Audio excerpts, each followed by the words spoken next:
Hello বন্ধুরা, আশা করি প্রত্যেকে ভালো আছো। সবাইকে স্বাগত জানাই আমার channel study science with GK. আজকের এই ভিডিওতে আমি মূলত ক্লাস 9-এর 3.2 চ্যাপ্টার থেকে আর্কিমিডিসের নীতি বা আর্কিমিডিস প্রিন্সিপাল এই টপিকটা নিয়ে আলোচনা করব। তাহলে আর্কিমিডিস প্রিন্সিপাল বা আর্কিমিডিসের নীতি ব্যাপারটা জানতে হলে প্রথম যেটা জানতে হবে সেটা হলো প্লবতা। তাহলে চলো প্লবতা জিনিসটা কি সেটা একটু উদাহরণ সহ ব্যাপারটা বুঝে নেওয়া যাক। তাহলে প্লবতা যেটাকে কি বলা হচ্ছে না, বাউন্সি। তাহলে প্লবতা কি হচ্ছে না, প্লবতার সংজ্ঞা বলছে কোনো বস্তুকে কোনো প্রবাহিতে দোবালে প্রবাহীটি ওই বস্তুটির উপর যে ঊর্ধ্বমুখী বল প্রয়োগ করে তাকে প্লবতা বা বাউন্সি বলা হয়। মানে ব্যাপারটা কেমন, তাহলে কোনো বস্তুকে যখন কোনো প্রবাহিতে দ্রবানো হচ্ছে, তাহলে এটা হতে পারে কোনো তরল। তাহলে সেই তরলে যখন বস্তুকে দ্রবানো হচ্ছে, তরলটা কি করছে না, বস্তুটিকে উপরের দিকে ঠেলে দিচ্ছে একটা বল প্রয়োগ করে। আর যে বলটা প্রয়োগ করছে উপরের দিকে, সেই বলটাকে কি বলা হচ্ছে না, প্লবতা বা বাউন্সি। তাহলে প্লবতা কি, ধরা যাক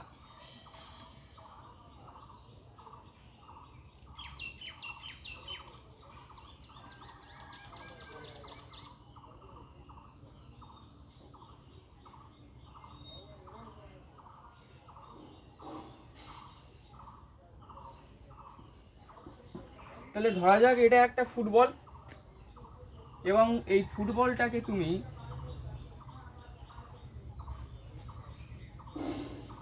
কিছুটা জলে কি করেছো, এটাকে নিমজ্জিত করেছো বা ডুবিয়ে দিয়েছো। তাহলে দেখতে পাচ্ছ এই ফুটবলটা আমরা অর্ধেকটা জলে ডুবিয়ে দিয়েছি। তাহলে এই ফুটবলটাকে যখন তুমি জলে ডুবিয়ে দিয়েছো, তখন তুমি কি করছো না, তোমার হাতটা কিন্তু তুলে নাওনি। তাহলে এক্ষেত্রে তুমি বল প্রয়োগ করছো, তুমি একটা বল প্রয়োগ করছো, যার ফলে কি হচ্ছে, ওই ফুটবলটা জলে ডুবে আছে। এবং তুমি যেই মাত্র হাতটা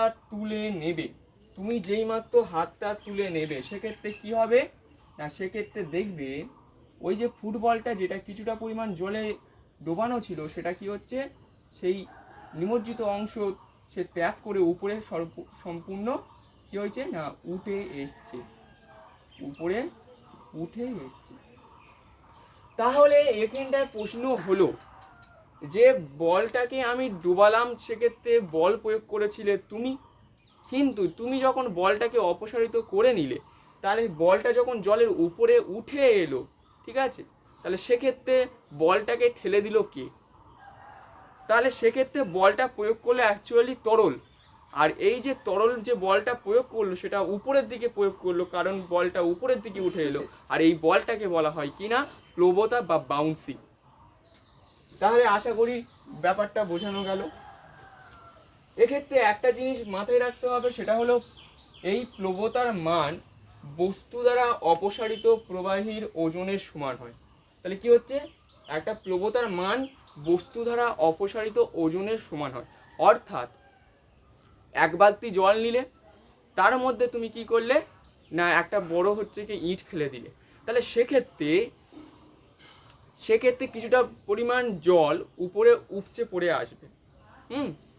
তাহলে কিছুটা জল বালতির উপর থেকে উপচে পড়ে যাবে, এবং ইটের যা ওজন ছিল তার থেকে কিছুটা ওজন কমে যাবে।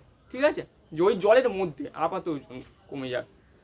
তাহলে যে পরিমাণ ওজন কমে গেল, সেটা তুমি কি করে বুঝবে না, যতটা পরিমাণ তরল বাইরে এলো, সেই পরিমাণ তরলের ওজন যত হবে, তাহলে অর্থাৎ বস্তুটার ওজন কমে যাবে ও ততটা পরিমাণ। তাহলে এই জিনিসটা বোঝা গেল যে প্লবতার মান বস্তু দ্বারা অপসারিত তরলের ওজনের সমান। চলো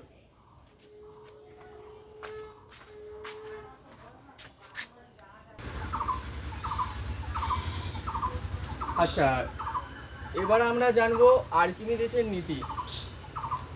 তাহলে আর্কিমিডিসের নীতি বোর্ডটা একটু দেখো কি বলছে না, কোনো বস্তুকে স্থির প্রবাহিতে আংশিক বা সম্পূর্ণরূপে নিমজ্জিত করলে ওই বস্তুর আপাত ওজনের হ্রাস ঘটে, আর এই হ্রাস পাওয়া বস্তুর ওজন, আচ্ছা এখানে এই হ্রাস পাওয়া বস্তুর ওজন, এটা একটু খারাপ লাগছে শুনতে, এটা হবে আর এই হ্রাস,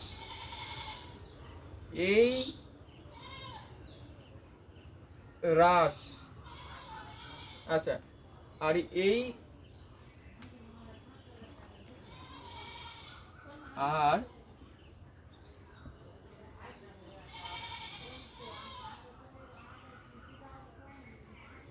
আর এই ওজন হ্রাস। আচ্ছা, তাহলে কোনো বস্তুকে যখন তরলে ডোবানো হচ্ছে বস্তুর ওজন হ্রাস পাচ্ছে, কিছুটা পরিমাণ তার ওজন হ্রাস পাচ্ছে, আর যতটা পরিমাণ ওজন কমে যাচ্ছে সেই ওজনটা কার সমান? সেই ওজনটা বস্তুটিকে যে প্রবাহিতে ডোবানো হচ্ছে, ডোবানোর ফলে কিছুটা প্রবাহী অপসারিত হচ্ছে, আর এই অপসারিত প্রবাহীর ওজন যা হবে বস্তুর ওজন সেই একই পরিমাণ হ্রাস পাবে। তাহলে আশা করি বোঝানো গেল। তাহলে ব্যাপারটা কি না, ব্যাপারটা হচ্ছে মনে করো তুমি কোনো একটা বস্তুকে তরলে ডোবাতে যাচ্ছ, তাহলে তরল তার একটা নির্দিষ্ট তার নিজের জায়গা আছে। তুমি যখন কোনো কারণবশত, কারণ ছাড়া তার মধ্যে কি করছো, অন্য একটা বস্তুকে তাকে নিমজ্জিত করছে, তাই তরল তো স্বাভাবিক, প্রত্যেকটা ক্রিয়ার একটা বিপরীত প্রতিক্রিয়া। তাহলে তরল সেক্ষেত্রে কি বলবে? তরল মনে করবে যে, তরল তোমাকে বলবে যে তুমি কি মামার বাড়ি গল্প পেয়েছো, যা ইচ্ছা তাই করে নেবে। তাহলে সেক্ষেত্রে কি হবে, তরল তার একটা বিপরীত প্রতিক্রিয়া দেখাবে, বলে না না না না বাবু, আমি আমার মধ্যে তোমাকে রাখবো না। আচ্ছা, তারপর কি হবে, দুজনের মধ্যে একটা মিউচুয়াল আন্ডারস্ট্যান্ডিং হবে, সমঝোতা হবে। কি সমঝোতা না, তরলটা বলবে যে তোমাকে আমি আমার মধ্যে কিছুটা স্থান দিতে পারি একটা শর্তে, যদি তুমি একটা কন্ডিশন কি করো, মানো। কন্ডিশনটা কি হচ্ছে? কন্ডিশন হচ্ছে যেহেতু তুমি আমার কিছুটা পরিমাণ অংশ সরিয়ে সেই জায়গাটা তুমি নেবে, তাহলে তোমাকে কি করতে হবে না, অ্যাট ফার্স্ট প্রথমে তোমাকে কিছুটা ওজন কমিয়ে দিতে হবে। তুমি যদি তোমার ওজনটা কমিয়ে দিতে পারো তাহলে আমি কি করব, তোমাকে জায়গা দেবো। কারণ আমার কিছুটা ক্ষতি হচ্ছে। কি ক্ষতি হচ্ছে? কারণ কিছুটা তরল তো সরে যাচ্ছে, তাহলে আমার যদি ক্ষতি হয় তাহলে তোমারও কিছুটা ক্ষতি ভাগিদার নিতে হবে। তাহলে এই হলো ব্যাপার। তাহলে আর্কিমিডিসের নীতি হচ্ছে কি বলছে যে বস্তু, যদি একটা বস্তু দেখতে পাচ্ছ অলরেডি একটা কাঠের ব্লক আছে, এই কাঠের ব্লকটা প্রাথমিক মনে করি যখন এটা জলের মধ্যে ডোবানো হয়নি, তার ওজন কত ছিল? তার ওজন ছিল হচ্ছে কি W1। ওকে, এবার যখন জলের মধ্যে ডোবানো হলো, নিমজ্জিত অবস্থায় এর ওজন হয়ে যাচ্ছে W2। তাহলে তোমরা সূত্র অনুযায়ী বুঝতে পেরেছো যে W2 লেস দ্যান W1 হয়, কারণ এটাই হচ্ছে কি আর্কিমিডিস প্রিন্সিপাল। আর কি হচ্ছে না, কিছুটা পরিমাণ তরল সরে যাবে, যদি আমরা ধরে নিতে পারি যে কিছুটা পরিমাণ তরল সরে গেল, এই তরলের ওজন কত না W। তাহলে তাহলে এই যে বস্তুটার ওজন কতটা কমে গেল, তাহলে প্রাথমিক যে ওজনটা ছিল W1 আর অন্তিম ওজন হলো W2, তাহলে এই পরিমাণ ওজন, দুটো ওজনের বিয়োগফল হচ্ছে গিয়ে কি না হ্রাস পেল কতটা ওজন বস্তুটা। সেটা কার সাথে সমান না অপসারিত তরল। অপসারিত তরল আমি এখানে দেখেছি যে W, তাহলে এটা W-র সাথে সমান। তাহলে কি হচ্ছে না W equal W1 minus W2, মানে অপসারিত জলের ওজন, বস্তুর প্রাথমিক ওজন আর জলের ডোবানোর উপর বস্তুর ওজন। চলো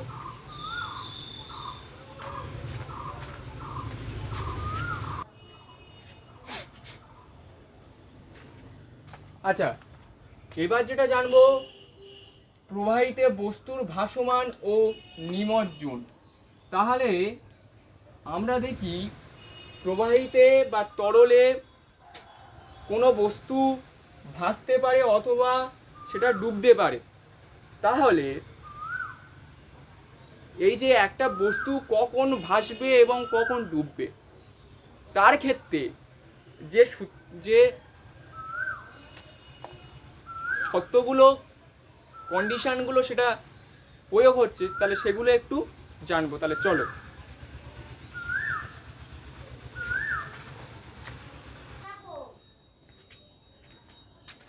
আচ্ছা, প্রথম যেটা আসছে সেটা হলো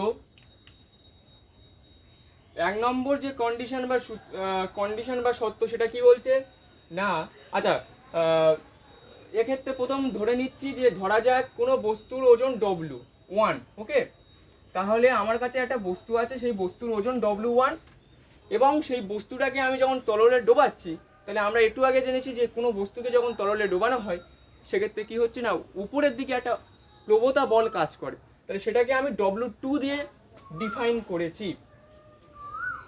তাহলে 1 নম্বরে কি বলছে, 1 নম্বরে বলছে W1 গ্রেটার দ্যান W2, অর্থাৎ বস্তুর ওজনটা যখন প্রবণতা বলের থেকে বেশি হবে, তাহলে সেক্ষেত্রে কি হবে না, সেক্ষেত্রে কি হবে লব্ধি বল নিচের দিকে কাজ করবে। লব্ধি বল নিচের দিকে কাজ করবে মানে, লব্ধি বল নিচের দিকে কাজ করবে মানে দুজনার, অর্থাৎ বস্তুর ওজন সেটা বল এবং প্রবণতা হচ্ছে কি একটা বল, তাহলে দুটো বলের যে বিয়োগফল, সেই বিয়োগফলটা কি হচ্ছে অবশ্যই নিচের দিকে কাজ করবে, কারণ নিচের দিকে বেশি যেহেতু। তাহলে যেহেতু লব্ধি বল নিচের দিকে কাজ করবে, তাহলে বস্তুটা কি হবে ভাসবে না ডুববে, বস্তুটা অবশ্যই ডুবে যাবে। তাহলে ছবিটা একটু মিলিয়ে নাও, পরের কন্ডিশন 2 নম্বর কন্ডিশনে যাব।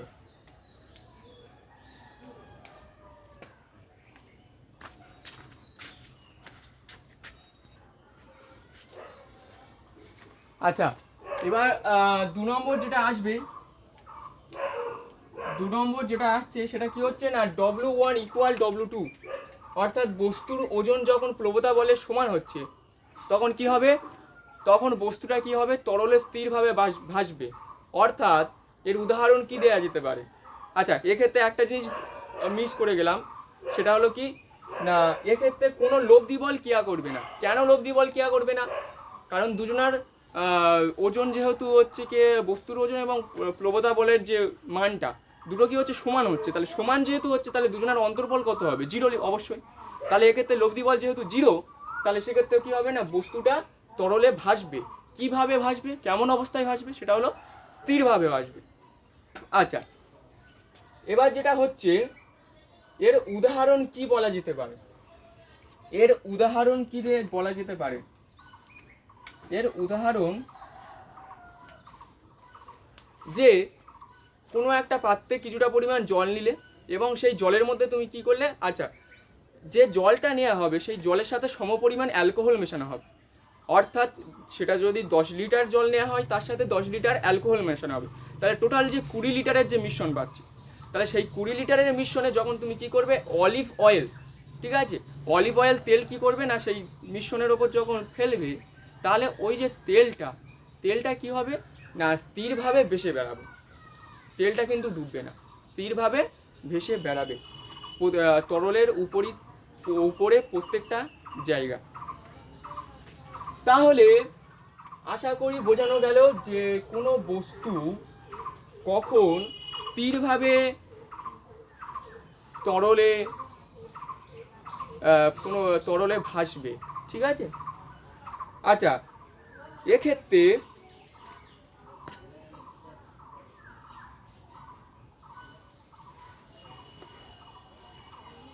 এক্ষেত্রে আগের যে পয়েন্টটা আমরা জেনেছিলাম যে কোনো বস্তু কোনো তরলে ডুবে যাবে, তাহলে সেই ডুবে যাওয়ার ক্ষেত্রে একটা পয়েন্ট আমি মিস করে গিয়েছিলাম। সে পয়েন্টটা কি হলো না, কোনো বস্তু যখন কোনো তরলে ডুবে যাবে তাহলে সেই কন্ডিশনটা ফুলফিল করতে গেলে কি হবে, বস্তুর ঘনত্বটা সেই তরলের ঘনত্ব থেকে বেশি হবে। মানে যখন একটা তুমি ইট কোনো তরলে ফেললে বা জলে ফেললে, তাহলে ইটের ঘনত্ব কি হচ্ছে, ইটের উপাদানের ঘনত্ব তরলের ঘনত্বের তুলনায় বেশি, তাহলে সেই কারণে কি হচ্ছে, ডুবে যাচ্ছে। আর তার সাথে সাথে তো যে প্লবতা বল আর বস্তুর ওজন তার মধ্যে যে রিলেশনটা, সম্পর্কটা, সেটা তো অবশ্যই ফুলফিল করতে হবে। আচ্ছা, এবার যেটা জানবো 3 নম্বরে কি বলছে, চলো দেখা যাক।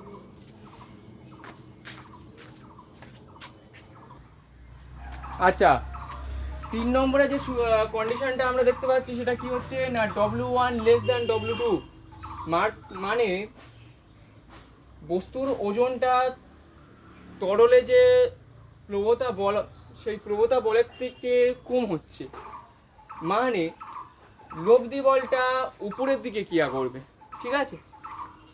লব্ধি বলটা উপরের দিকে কেন ক্রিয়া করবে, কারণ প্রবণতা যেহেতু উপরের দিকে বেশি হচ্ছে, তাহলে লব্ধি বল প্রবণতার অভিমুখ যেদিকে হবে লব্ধি বল সেই দিকে হবে,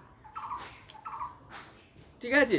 সরি, যেটা হচ্ছে গিয়ে লব্ধি বল, তাই তো না, প্রবণতার উপর নির্ভর করে না, মোটামুটি এক্ষেত্রে লব্ধি বলটা উপরের দিকে কাজ করছে কারণ প্রবণতার মানটা বেশি হচ্ছে। আচ্ছা, তাহলে এই সূত্রটা মানলে কি হবে, বস্তুটা কি হবে না, তরলে ভেসে উঠবে। আচ্ছা, ভেসে উঠবে। আচ্ছা, আর এক্ষেত্রে ঘনত্ব কিভাবে এটা সম্পর্কিত না, এক্ষেত্রে কি হচ্ছে, তরলের ঘনত্বটা বস্তুর ঘনত্বের থেকে বেশি হবে। তরলের ঘনত্ব বস্তুর ঘনত্ব থেকে বেশি হবে।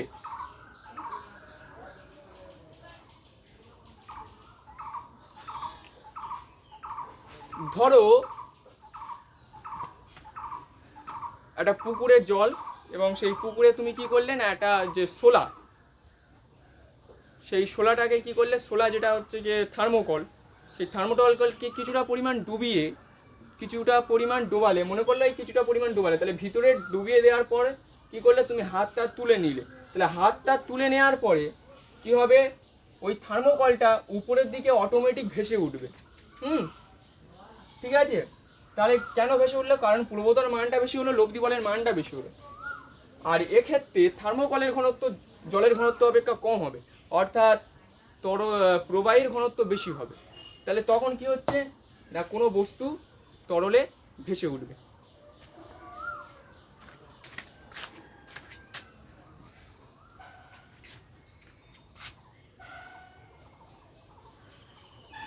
আচ্ছা, আজকের শেষ যে আলোচনা, সেটা এই আলোচনাটা দিয়ে আজকের ভিডিওটা শেষ করব, সেটা হলো একটি বস্তু স্থিরভাবে ভাসার দুটো শর্ত। তাহলে একটা বস্তু কোনো তরলে স্থিরভাবে ভাসতে গেলে তাকে ভাসতে হবে, সে ডুববে না, এটা গেল প্রথম। দ্বিতীয় হলো অস্থিরভাবে জিনিসটা ভাসবে না, সেটা স্থিরভাবে ভাসবে। তাহলে এই দুটো কন্ডিশান যদি সে মেনটেন করতে চায়, তাহলে তাকে কি করতে হবে, দুটো সত্য মানতে হবে। কি সত্য না, সেই সত্য দুটো হলো, এক নম্বর যে সত্য বলছে সেটা হলো তরলে ভাসমান বস্তু নিজ ওজনের সমান ওজন বিশিষ্ট তরল অপসারিত করবে। তাহলে একটু ছবিটা দেখো, ছবিতে দেখা যাচ্ছে যে এই একটা আমার বস্তু আছে, ঠিক অনেকটা নৌকা, জাহাজের যে জাহাজ আকৃতি, তাহলে এই বস্তুটার ওজন কি হচ্ছে জি, সেটা W1। বস্তুর ওজন কার সমান হবে, অপসারিত ওজনের সমান হবে। আচ্ছা, অপসারিত ওজন হচ্ছে কি হচ্ছে, আমি এখানটা লিখেছি W2। কেন লিখলাম, কারণ W2 হলো প্লবতা, আমরা জানি অপসারিত তরলের ওজন প্লবতার সাথে সমান হয়। তাহলে অপসারিত তরলের ওজন যেহেতু অপসারিত ওজনের সাথে সমান হয়, সেহেতু প্লবতার সাথেও সমান হবে। তাহলে এই ছবি অনুযায়ী কি হচ্ছে, এটা প্লবতার সাথে সমান হচ্ছে। কেউ অপসারিত তরলের ওজনের জায়গায় প্লবতা লিখলেও ক্ষতি নেই। আচ্ছা, বোঝা গেল এটা। 2 নম্বর কি বলছে? 2 নম্বর বলছে বস্তুর ভার এবং প্লবতা কেন্দ্র একই উলম্ব রেখায় থাকবে। আচ্ছা, বস্তুর ভার মানে কি? বস্তুর ভার হলো বস্তুর ওজন। তাহলে একটা বস্তুকে যখন তরলে ডোবানো হচ্ছে, সেই বস্তুর একটা ওজন আছে, এবং সেই ওজনটা কি হচ্ছে না, এই ছবিটা একটু লক্ষ্য করে, সেটা এই ওজনটা আমি জি দিয়ে প্রকাশ করেছি, এবং জিটা কি হচ্ছে, জি বস্তুর ওজন W1, সেটা জি বিন্দু দিয়ে যাচ্ছে, এবং বস্তুটাকে কি হচ্ছে না, বস্তুটাকে তরলে ডোবানো হয়েছে, ঠিক আছে। আচ্ছা, তাহলে বস্তুটাকে তরলে ডোবানো হয়েছে, এবং তরলে ডোবানোর ফলে ওর উপরে একটা প্লবতা বল কাজ করছে। সেই প্লবতা বলটা কি না, বি বিন্দু দিয়ে যাচ্ছে। তাহলে বস্তুটা স্থিরভাবে ভাসবে। কখন ভাসবে? 2 নম্বর কন্ডিশন কি বলছে, যখন এই জি আর বি, যখন এই জি মানে হচ্ছে কি ওজন, বস্তুর ভার কেন্দ্র, এবং বি হলো বস্তুর কি কেন্দ্র না, প্লবতা কেন্দ্র, এই দুটো একই উলম্ব রেখায় থাকবে। ছবিটা একটু লক্ষ্য করো, দেখো W1 এইভাবে কাজ করছে, এবং W2 ঠিক সমান্তরালে কাজ করছে, ঠিক আছে। এই W2 বলছি, হ্যাঁ W1 যেটা মানে হচ্ছে জি, তাহলে প্লবতা কেন্দ্র কি হচ্ছে না জি, এবং বস্তুর ওজন জি এবং প্লবতা কেন্দ্র হচ্ছে বি। তাহলে এই বিন্দু দুটো দেখো কি হচ্ছে না, পরস্পর লম্বভাবে ক্রিয়া করছে, সমান্তরালভাবে কি হচ্ছে, সমান্তরাল মানে পরস্পর লম্ব, পরস্পর কি হচ্ছে না উলম্ব রেখায় ক্রিয়া করছে, একটা উলম্ব রেখায় কি করছে, ওরা ক্রিয়া করছে।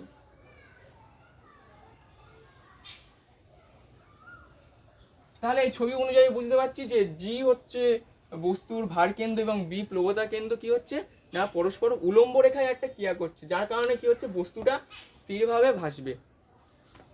আচ্ছা, তাহলে এর একটা বাস্তব উদাহরণ দিয়ে আমি শেষ করব, যে একটা বস্তু স্থিরভাবে ভাসার যে সত্য। তাহলে যখন এক টুকরো কোনো লোহার টুকরোকে জলে ফেলে দেওয়া হচ্ছে, তাহলে আমরা কি জানি, সেই লোহার টুকরোটা অবশ্যই জলে ডুবে যাবে। তাহলে যখন একটা জাহাজ স্থিরভাবে জলে ভাসছে, তাহলে এক্ষেত্রে কি হচ্ছে না, জাহাজটার ওজন ওই এক টুকরো লোহার থেকে শতাধিক গুণ বড়, ঠিক আছে। তাহলে অনেক গুণ বড় জাহাজের ওজন। তাহলে জাহাজটা কেন ডুবছে না? তাহলে আমরা কি জানছি না, জাহাজটাকে ভাসার জন্য দুটো সূত্র অ্যাপ্লাই করা হয়েছে। একটা কি না, এক্ষেত্রে জাহাজটাকে এমনভাবে তৈরি করা হচ্ছে যাতে জাহাজটার ওজন এবং প্লবতার ওজন সমান হয়। আর কি হচ্ছে, জাহাজটার ভারকেন্দ্র আর প্লবতা কেন্দ্র পরস্পর একই উলম্ব রেখায় ক্রিয়া করে। বুঝতে পেরেছে? তাহলে জাহাজের বিশেষ আকৃতি কেন করা হয়? এই বিশেষ কারণে। তাহলে আশা করি আজকের টপিকটা বোঝাতে পারলাম এখানে। আচ্ছা, ভিডিও যদি ভালো লাগে অবশ্যই করে লাইক শেয়ার কমেন্ট করবে। কোনো প্রশ্ন থাকলে সেটা কমেন্টে জানাবে, উত্তর দেওয়ার আমি চেষ্টা করব। এবং আগের যে আমার ভিডিওগুলো অলরেডি চ্যানেলে দেয়া আছে, সেগুলো গিয়ে তোমরা ভিজিট করে দেখতে পারো। প্রত্যেকে ভালো থাকবে, দেখা হবে নেক্সট কোনো টপিকে। ধন্যবাদ।